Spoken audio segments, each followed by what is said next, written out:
Deuteronômio 28, verso 23.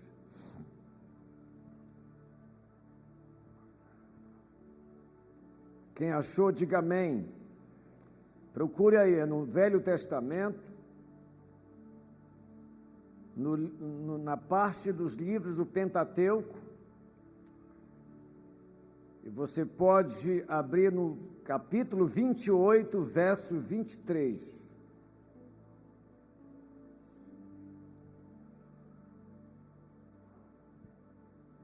Quem achou, diga amém. Vamos ler. Os teus céus sobre a tua cabeça serão de bronze, e a terra debaixo de ti será de ferro. Pai, fala conosco nessa noite. Tu conheces o coração de cada um de nós e tu conheces o íntimo do nosso ser. O Senhor sabe cada momento que cada um aqui está vivendo. Todos nós viemos te adorar, ouvir a tua palavra, mas nós trazemos também, Senhor, as nossas demandas, as nossas batalhas, as nossas lutas, e eu te peço, Senhor, que a tua graça nos alcance, e que essa palavra traga direção para a nossa vida, nos inspira, nos instrui e fala conosco, poderosamente, em nome de Jesus. Digam todos amém, e aplaudam o Rei dos Reis, o Senhor dos Senhores. Eu quero falar sobre o tema, os céus de bronze. Essa palavra foi dita por Moisés, quando ele estava proferindo as bênçãos e as maldições para o povo de Israel. Israel estava prestes a entrar na terra prometida em Canaã, uma terra de montes, uma terra de vales, que dependia de chuva para a sobrevivência das pessoas daquele lugar. Diferentemente do Egito, de onde estavam vindo o povo que saíram das garras de Faraó, naquela região, para sobreviver, a chuva era essencial. Portanto, dizer que os céus se tornariam de bronze é o mesmo que dizer: vocês olharão para cima e não verão resposta. O céu ficará duro, fechado, sem ouvir e nem mandar chuva. A analogia que Moisés faz diz: olha, se vocês escolherem e decidirem andar longe de Deus, se afastar da presença dEle e da obediência a Ele, os céus sobre a cabeça de vocês se tornará de bronze, isto é, o acesso a Deus vai ser impedido. O acesso a Deus terá obstáculos intransponíveis. E era um alerta ao povo de Israel. O texto aqui revela que esse silêncio de Deus não seria aleatório, não seria por acaso. Existem razões, escute isso, espirituais, morais e relacionais, que provocam esse bloqueio, que provocam na minha e na sua vida o céu se tornar de bronze, isto é, sem acesso. Você pede e não recebe, você busca e não encontra, você bate e a porta não abre, você jejua, você ora, a resposta não vem, e isso não é à toa. E eu quero discorrer hoje sobre algumas causas que podem tornar o nosso céu de bronze, isto é, causas que podem tornar o nosso acesso as nossas vitórias, as bênçãos de Deus, impedidos, bloqueados. Céu de bronze fala de bloqueio. Alguns aqui hoje vão descobrir, vão discernir, vão perceber o porquê que as respostas não estão chegando, que as portas não estão se abrindo, que as muralhas não estão sendo derrubadas. E você vai perceber nessa mensagem que é necessário alguns ajustes para que o céu se torne aberto na nossa vida. Quem aqui deseja a vitória de Deus na sua vida, diga amém.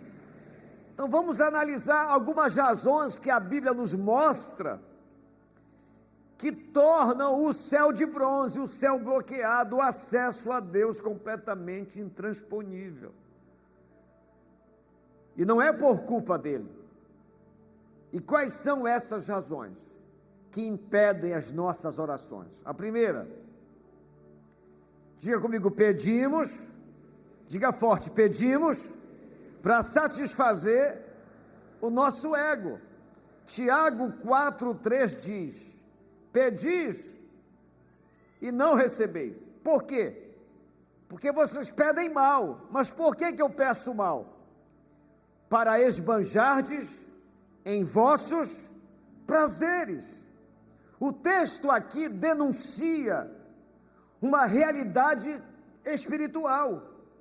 O ego pode estar por trás das nossas orações, irmãos.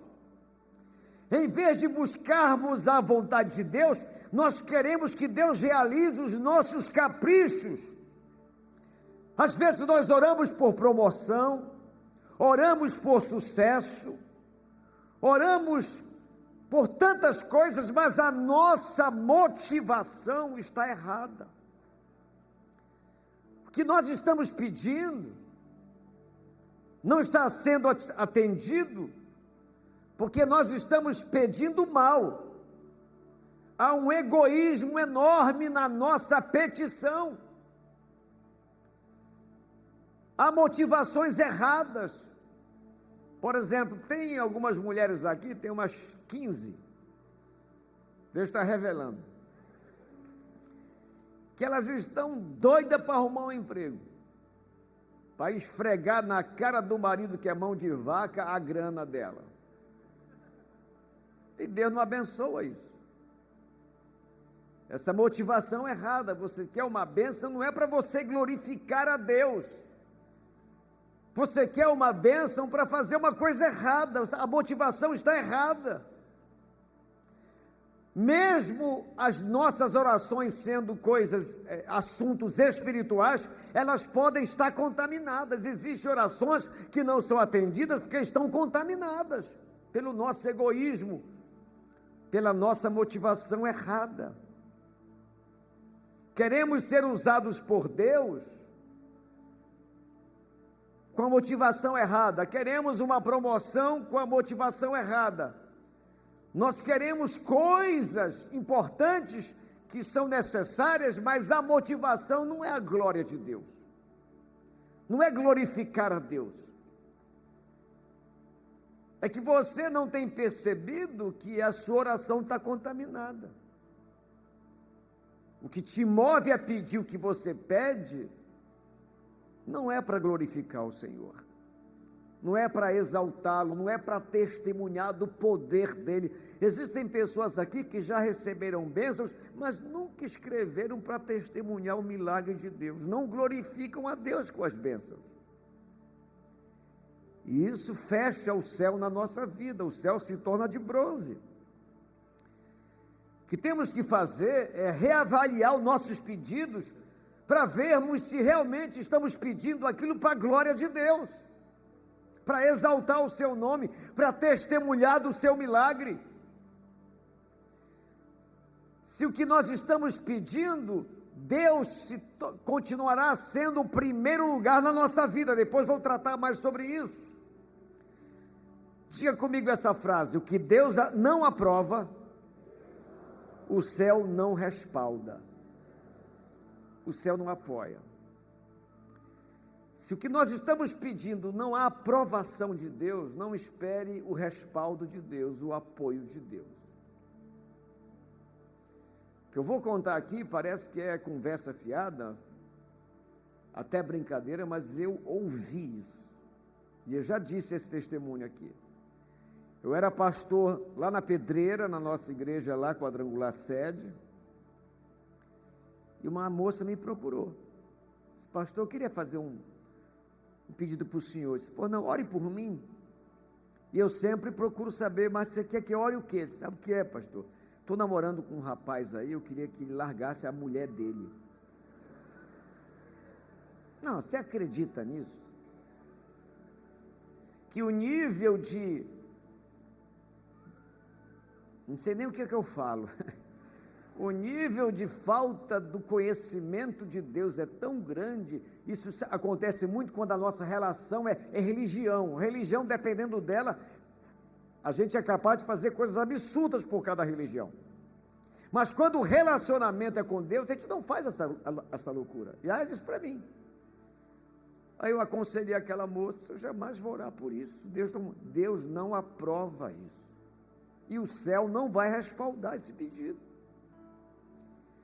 Então, às vezes, esse é o seu problema. Se você está pedindo, Deus não aprova. E Deus observa isso e sonda os nossos corações. Então, muito cuidado com a motivação errada do nosso coração. Procure avaliar por que você está pedindo isso, por que você quer isso. Teve outro caso, que parece até piada. Uma pessoa tinha um problema no cérebro, na cabeça, que ele vivia assim, zonzo, tonto, ele ficava muito tonto. Aí ele veio pedir oração. Sabe o que ele disse para mim? Ah, pastor, eu quero logo ficar curado, estou com uma saudade da boate. Você acredita nisso, irmão? Eu quase peço para Deus deixar ele mais doido ainda. Senhor, enlouquece esse homem, vou dar boate, cara. Fosse menos para ir ali no churrasquinho do gato, né? Para dar uma volta ali no restaurante com a família, mas ele queria a gandaia. O negócio dele era a gandaia, ele não podia mais dançar, que ele caía. Beber, que ele ficava, já era tonto, imagina se fosse beber mais ainda, né? Segundo lugar, por que os céus se tornam de bronze? Diga comigo, por causa da idolatria no coração. O profeta Ezequiel fala sobre isso, 14:3. Filho do homem, estes homens levantaram os seus ídolos, onde? Dentro do seu coração. Tropeço para iniquidade que sempre tem eles diante de si. Acaso permitirei que eles me peçam, me interroguem? Claro que não. Verso 4. Portanto, fala com eles e diz-lhes: assim diz o Senhor Deus, qualquer homem da casa de Israel que levantar os seus ídolos dentro do seu coração e tem tal tropeço para a sua iniquidade e vier ao profeta, eu, o Senhor, vindo ele, lhe responderei segundo a multidão dos seus ídolos, isto é, não vou atender. O ídolo que a gente levanta no coração, muita gente atribui apenas adoração a outros deuses, mas é muito mais do que isso. Por exemplo, por que hoje a igreja está menos cheia do que quarta-feira passada? Por quê? Porque o pessoal torna o esporte um ídolo. E quando isso acontece, não há nada errado torcer, brincar, torcer pelo seu time, mas quando eu começo a trocar Deus por essas coisas, mostra que Deus não está ocupando o lugar que Ele gostaria e somente esse lugar Ele aceita ficar, que é o primeiro lugar na nossa vida. Amém, meus irmãos? Idolatria não é apenas adorar outros deuses, tudo que ocupa o centro da nossa vida, onde Deus deveria estar, é um ídolo. Pode ser o quê? Pode ser lazer.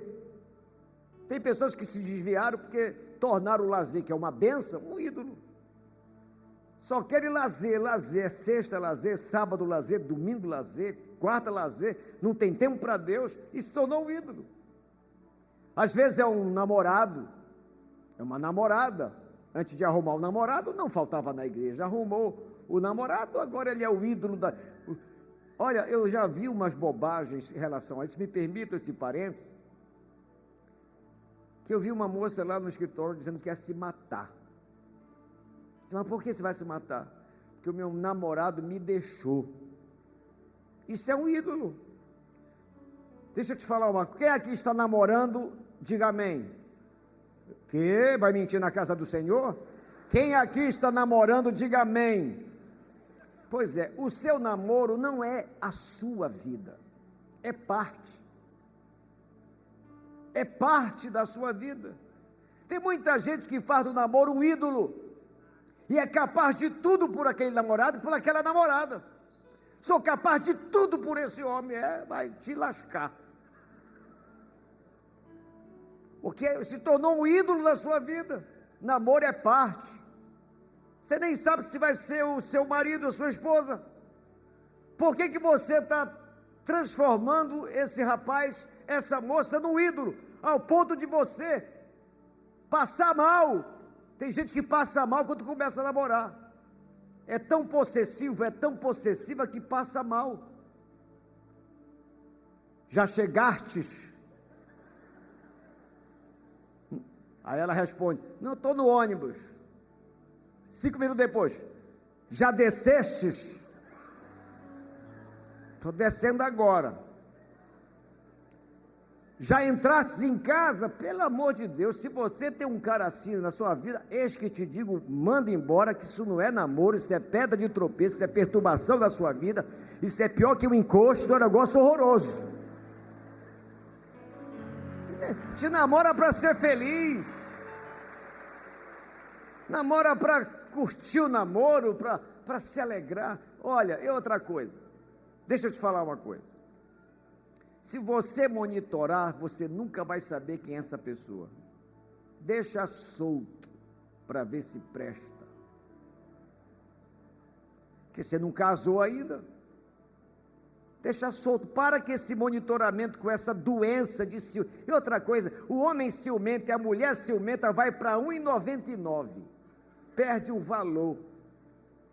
A pessoa se desvaloriza tanto, que mostra uma insegurança. E outra coisa, meu irmão, você que é homem, mulher não gosta disso não, de homem inseguro, de homem nervosinho, homem que manipula, que quer dominar. Mulher não gosta disso, você vai ficar para ela 1,99, ela vai mandar você andar, porque quando a mulher perde a admiração, já era.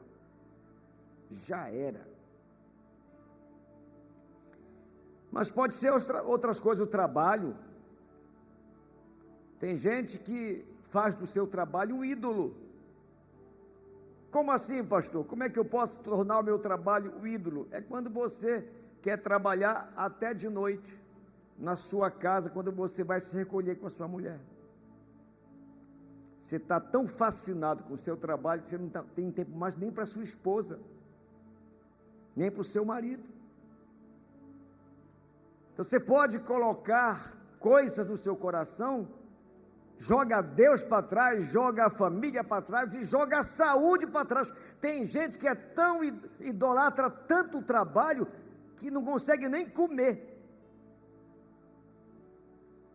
porque ele está completamente descontrolado em relação a isso. É claro que tem momentos e momentos, estou falando de regra geral. O que adianta o homem ganhar o mundo inteiro e perder a sua alma? Uma outra coisa que pode tornar o nosso céu de bronze, diga comigo, falta de perdão. Mateus 6,15 diz, se porém não perdoardes aos homens, tampouco o vosso Pai vos perdoará. Você está prestando atenção nisso? Se você não perdoar os homens, tão pouco Deus vai te perdoar. Isso é muito sério, irmão. Guardar a mágoa é envenenar a alma. A falta de perdão gera um bloqueio espiritual direto entre você e Deus. O céu se fecha porque Deus nos trata diferentemente daquilo que Ele gostaria de tratar, quando a gente está com o coração cheio de mágoa. Não perdoar é viver preso à pessoa que você não quer perdoar. E você fica impedido de avançar. A oração, por causa disso, perde poder e o coração endurece. E o ressentimento é um grilhão terrível que destrói a nossa vida. Perdoar é esquecer? Não. Ninguém esquece. Esquecer é amnésia. Perdoar é você lembrar sem aquela dor. Depois, esse cara fez isso comigo, essa pessoa fez isso comigo, não devia ter feito, mas quer saber? Vida que segue. Eu não vou ficar preso a isso, não. Eu não vou deixar minha alma preso ao que fizeram comigo, porque você não vai decolar, você não vai avançar. O céu se tornará de bronze. Libera esse perdão. Entenda uma coisa, que perdoar não é aprovar o erro, mas libertar-se dele. Quando você perdoa, você não está aprovando o que fizeram contra você, mas você se liberta desse peso. Pastor, como é que eu consigo perdoar aquele desgraçado? Orando por ele. No início vai ser difícil. Nosso Deus, abençoa aquele desgraçado. O Senhor sabe que eu odeio esse homem. Eu odeio essa mulher. Mas não está certo, Senhor. Arranca isso do meu coração. Derrama a bênção sobre a vida dele, sobre a família dele, sobre as coisas dele. Comece a orar, que Deus vai te encher do amor de Jesus, e você vai se libertar dessa desgraça, em nome de Jesus. Procure ajuda para conversar, procure ajuda para desabafar, que você vai ser restaurado. Digam todos amém. Quarto lugar, quarta razão porque os céus se tornam de bronze. Quarto, diga problemas conjugais. 1 Pedro 3,7 diz assim: maridos, vós igualmente vivei a vida comum do... O que é a vida comum do lar? É a vida de casado. Tem alguns irmãos que querem casar e ter a vida de solteiro. A mulher vai pegar no telefone, minha privacidade, não se meta nas minhas coisas. Não... Esse cara está aprontando. Está aprontando. Não existe, a Bíblia diz: deixará o homem o seu pai e a sua mãe, se unirá à sua mulher, e ambos serão uma só senha.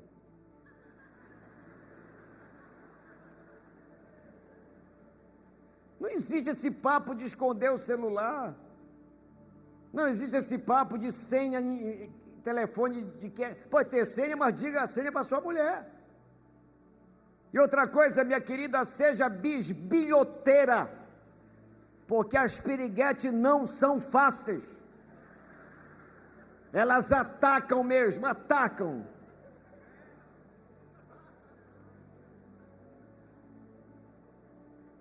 Quando, continua o texto, comum do lar, irmãos, é você viver uma vida de casado, dizer para onde foi, dizer de onde vem. Se for chegar fora do horário costumeiro, avise: amor, vou chegar tarde porque surgiu isso.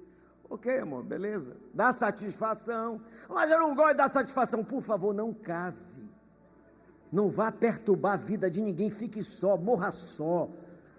Vai ser até difícil sepultar o teu caixão, mas fique só, não perturbe ninguém. Não quero que se meta na minha vida. Não existe isso na vida de casado, irmãos. É uma só carne. Casamento não é unidade, é unicidade, é um corpo só, é uma só carne. Isso é casamento. Não quer dar satisfação porque chegou fora do horário. Tu tá ficando doido, bicho? Não existe isso, não. Vida comum do lar é vida de casado. Você, minha irmã, você não pode armar uma programação fora do seu lar, quando o seu marido não vai estar presente, sem falar com ele. Amor, olha, tem esse convite aqui, as meninas estão me chamando aqui para tomar alguma coisa, um chá, queremos dar uma volta ali no shopping. O que você acha, amor? Está tudo certo? Isso é casado, irmão. Aí a mulher chega, eu vou ali. Tu está doida? E vai ali. Não, pergunte para o seu marido, ele é o cabeça da família. Ele é o cabeça, amor. Você concorda que eu vá dar uma volta com a minha amiga, fazer isso, vai ter uma reunião ali? Você concorda? Quem em casa tem que andar em acordo de convivência. Todo casamento exige acordo de convivência, ninguém é mais só, é uma só carne.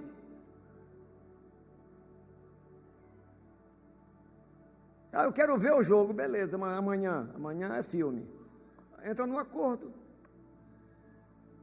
Tudo isso vai tornar o casamento feliz. A vida comum do lar é isso. Olha o que ele diz: com discernimento, tendo consideração para com a vossa mulher como parte mais frágil, diga mais frágil. Aqui não está diminuindo a mulher não, gente. Aqui está mostrando que fisicamente, emocionalmente, geralmente a mulher é mais frágil. E você tem que apoiar a sua esposa naquilo que ela é frágil. Tratai-a com dignidade, porque vocês juntamente são herdeiros da mesma graça de vida, para que não se interrompam as vossas orações. Casal que é só fight, o céu se torna de bronze. Casal que é só briga, só confusão. Eu não entendo esses casos. Eu estava conversando com a Mônica sobre isso. Amor, mas por que o pessoal briga tanto? É tão maravilhoso estar bem, num bom ambiente, feliz, namorando, curtindo um ao outro. E é só briga. Sabe por quê? Porque não quer viver a vida comum do lar. Você precisa entender e estudar sobre isso. Mas eu não concordo, não casa, por favor, não casa. Mas já casei, coitado do teu marido, coitado da tua mulher, coitado, que casar com um homem que não dá satisfação, que não valoriza a sua esposa, que não honra a sua mulher, que não apoia a sua mulher, casar com uma mulher que peita o seu marido. Deixa eu te dar um conselho, minha querida. Se você é daquelas que peita o teu marido, que enfrenta, põe quente, eu vou até tomar uma água.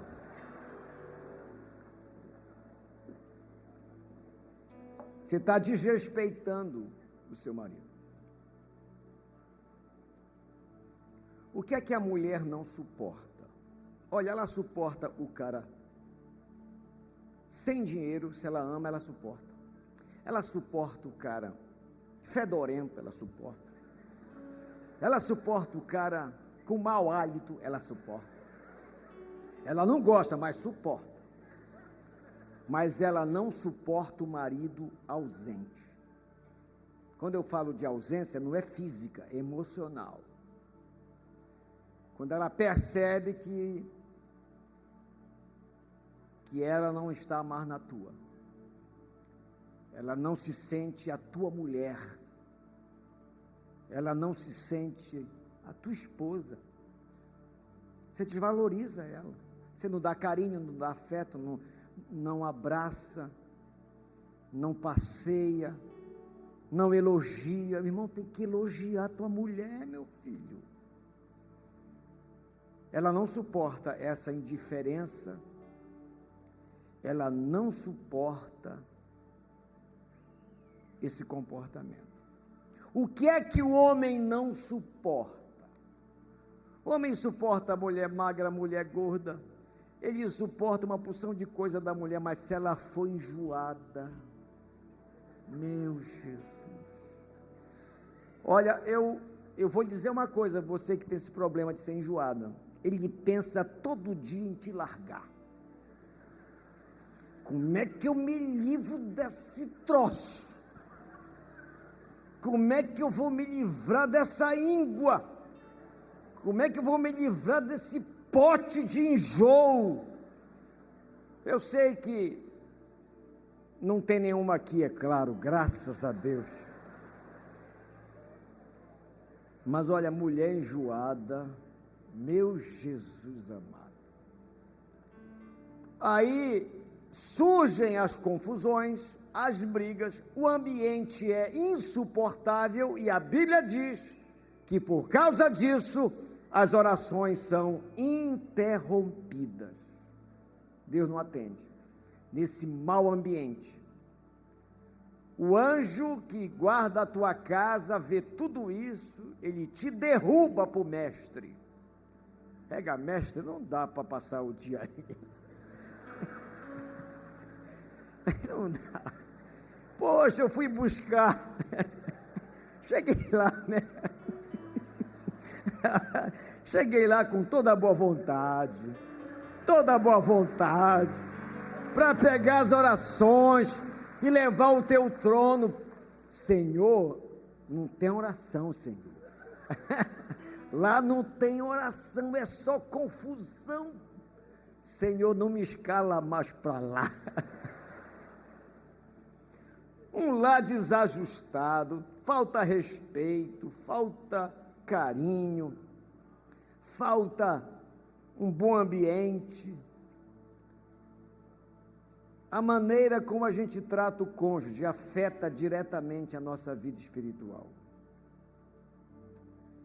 Se você está enfrentando esses fights, procure ajuda. Fale com o seu pastor, com o seu supervisor, um amigo seu da igreja, para te aconselhar. Leia, estude, para se relacionar melhor no seu casamento. Se prepare para lidar com as diferenças. Que você ama tanto esse homem, você ama tanto essa mulher. Vamos ajustar, vamos melhorar, para que as orações não sejam interrompidas. Quinto lugar, a incredulidade faz o céu se tornar em bronze.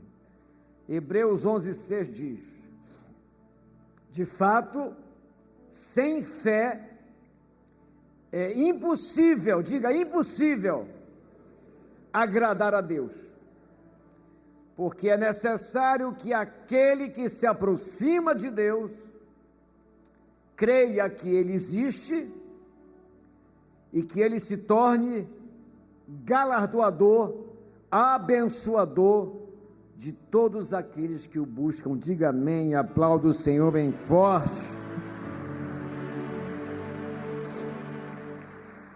A incredulidade não é apenas dúvida, é o desprezo ao caráter fiel de Deus.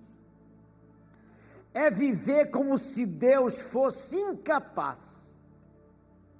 Isso ofende a natureza de um Deus que prometeu te abençoar. A incredulidade fecha os céus da nossa vida. Quando você passa o dia declarando derrotas, passa o dia reclamando, murmurando, você ofende o caráter de Deus. E você com isso declara que Ele é incapaz. Qual é a solução para isso? Sua fé está raquítica. Alimente. Leia mais a palavra, não falte nos cultos. Faça jejum. Cerque-se de pessoas que tenham fé. Siga pessoas da internet que tenham fé, que tragam sempre uma palavra de fé, uma boa palavra. Se você encontrar até mesmo um pastor na internet que o tempo todo ele fala mal, ele critica um, critica outro, e não traz nunca uma palavra de fé, deixa de seguir essa pessoa. Siga pessoas que exalem a fé no Senhor. Digam todos amém. A dúvida, ela é contagiosa, mas a fé também. Se você andar com pessoas incrédulas, pessoas que não têm uma fé ousada, intrépida, isso vai pegar em você. Mas se você andar com gente de fé, de oração, de jejum, isso vai pegar em você também. Então a incredulidade tem que ser algo que não faça parte da nossa vida. E para eu me livrar dela, eu tenho que cuidar, vitaminar, adubar, muscular a minha fé, para que eu seja uma pessoa confiante, que eu celebre o dia com confiança, que eu enfrente as demandas da vida com confiança, que eu enfrente os dilemas da vida com certeza de que Deus vai me dar vitória. E declarar isso, você precisa declarar as promessas de Deus. Não permita que Satanás tire o louvor de Deus da sua boca e encha a sua boca de reclamação e murmuração. Procure construir um dia celebrando ao Senhor, louvando o seu nome, cantando para Ele e declarando a sua promessa. Isso vai criar um ambiente de fé. E os milagres vão começar a acontecer na sua vida. Digam todos amém, aplauda o Senhor bem forte. Eu vou pular para o sétimo, diga comigo, soberba. Tiago 4:6, olha que coisa pesada. Deus é aquele que dá maior graça, pelo que ele diz, Deus resiste aos soberbos, mas dá graça aos humildes. A soberba espiritual é mortal. O orgulhoso é arrogante. E geralmente ele se comporta diante de Deus e até diante dos homens como se não precisasse mudar. Vocês lembram da oração do fariseu e do publicano? Eles foram orar. E o publicano disse: poxa, Senhor, tem misericórdia de mim. Eu sou um pecador. Preciso tanto do teu perdão, da tua graça. Me ajuda a viver em vitória.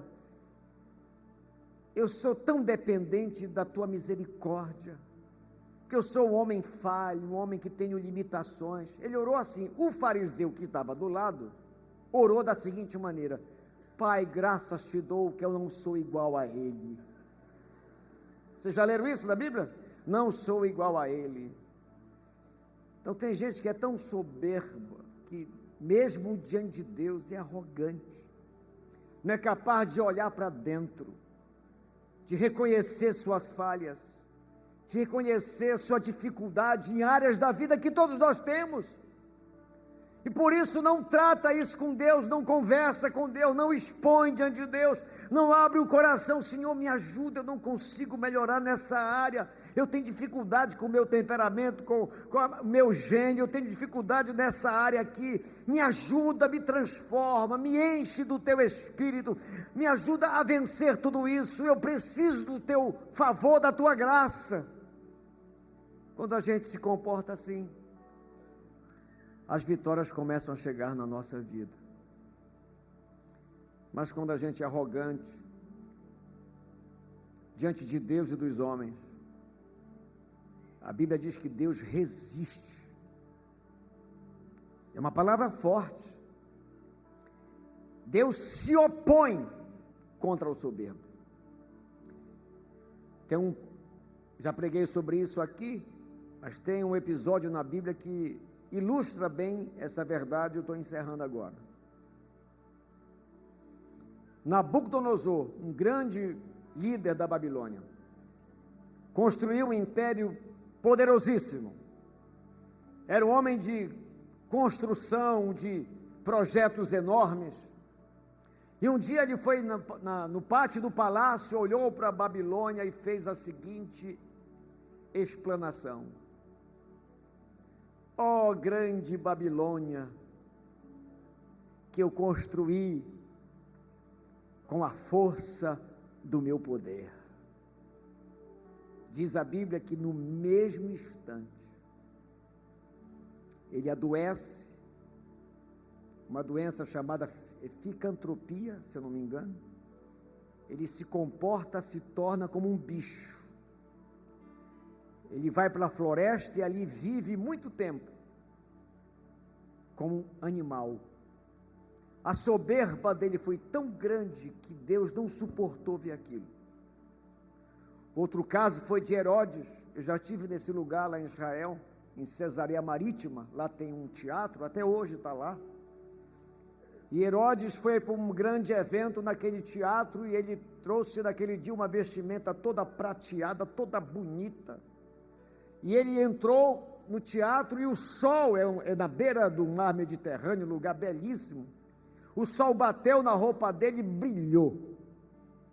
Quando brilhou, a multidão gritou: ele é um Deus, ele é um Deus, ele é um Deus. E o Herodes aceitou: eu sou um Deus. No mesmo instante, ele começou a sentir dores intestinais terríveis e morreu. A soberba faz o céu vomitar, porque só existe uma estrela no reino de Deus, o Senhor Jesus Cristo. Fique em pé e aplauda, mas aplauda com alegria, aplauda o Senhor com júbilo.